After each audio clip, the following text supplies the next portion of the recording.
मुझे कुछ तुमसे है कहना। कह दो ना, कह दो ना। पर दिल कहे अभी चुप रहना। अरे कह दो ना, कह दो ना।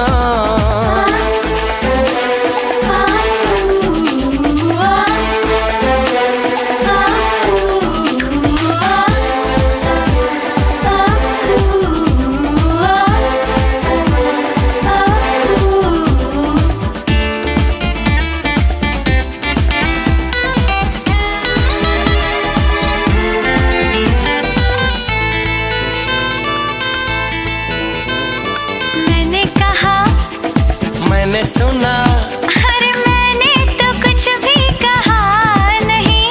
तो मैंने भी कुछ भी सुना नहीं। मैंने कहा, मैंने